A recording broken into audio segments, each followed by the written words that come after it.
Our homegrown, indigenous Tata Group is drifting away from Make in India, but it's not a cause of worry, rather it's a cause of joy because they are investing as much as £4 billion in the UK to make EV batteries.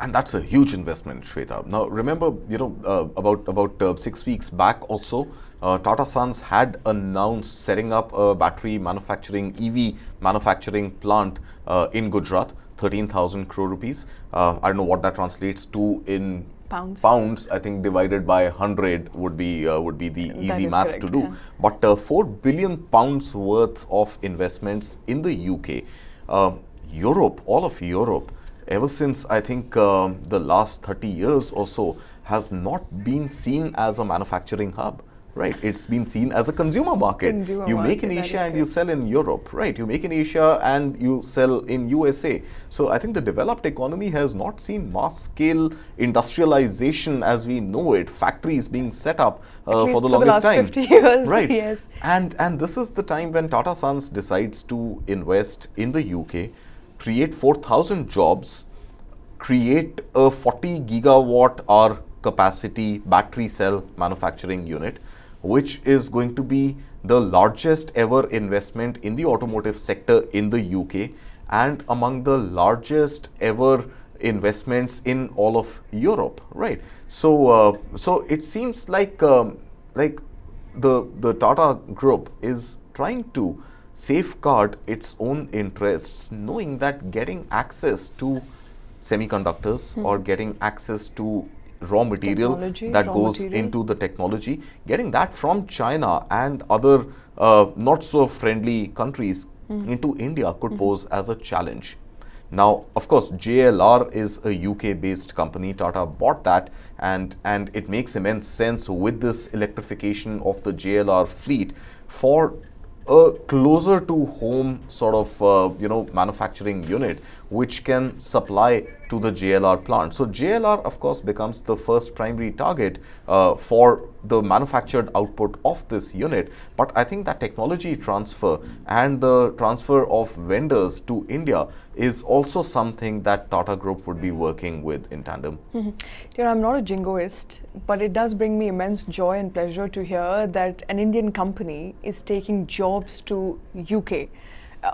Creating jobs, 4,000 of them. And 4,000 of them in the UK, a country that's ruled India for more than 100 years. I think maybe 200 years. 200 years. So More than 100, 200 years. I mean, I think it's a cause of I wouldn't so much say joy, but I think it's something to be proud of. Pride, absolutely. Yeah, and Tata has brought this country pride more often than laurels not. and pride. Laurels and pride more often than not. So yeah, it's something to be proud of. Not for the reasons that they've ruled us for 200 years, but for the fact JLR, Land Rover, Jaguar are huge brands that once they were taken over and the by acquisition, Tatas, I remember, and even that during the time of the acquisition, I think that was also a moment of celebration for a lot of people here that an Indian group has acquired land. Not only did they buy it, they turned it around. They turned it around. Yeah. So it was an ailing unit. But just look at the whole auto journey of the Tata Group, starting with Tata Indica as the first Tata car. Actually, it started with Tata Safari and Tata Estate, which were more SUVs. But Tata Indica is the first passenger car in India back in 2000, 2001, if I remember. And then this whole bad quality, low cost plethora of cars from Indigo to then the failed Tata Nano to this whole recovery that we have seen ever since the JLR acquisition happened. And look at the Tata Harrier, look at the Tata Nexon, look at all the other low-cost electric vehicles that Tata is selling in India today, Tigor and a few more, Tiago. I think these are all fairly robust vehicles which have given that image fillip to Tata. Turned around its fortune. Yeah, and more than the fortune, I think this image makeover, that is not a low-cost, cheap quality, bad fitted, uncomfortable to sit in vehicles. I think Tata Group, ever since the JLR acquisition, has only bettered its offerings in India and aiding competition in also coming up with better and better products. So I think this whole factory setup, electric mobility is the thrust area.